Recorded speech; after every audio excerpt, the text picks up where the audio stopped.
Quero chegar de viagem antes que a noite caia por essa estrada de terra, lá em Coronel Sapucaia.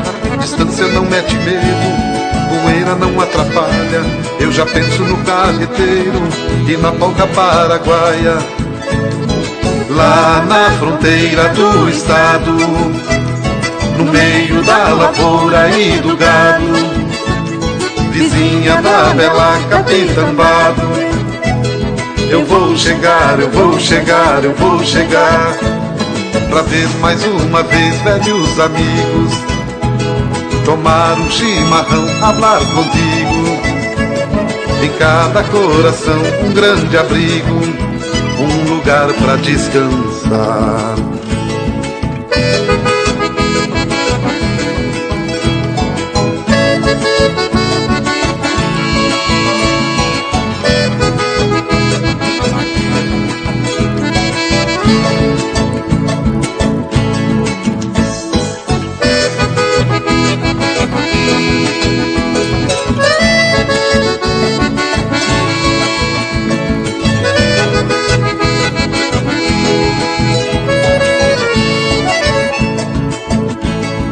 Onde é hoje a cidade nasceu com os pioneiros, no tempo da erva mate dos homens aventureiros.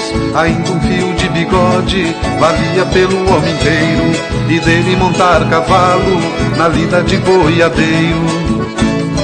Velho povoado lhe verá, os campos continuam a brilhar, e vai e manda aí a refrescar.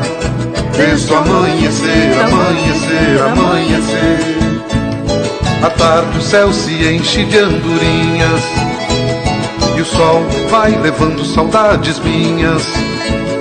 Na estrada, lá de longe eu vinha, pensando em te rever.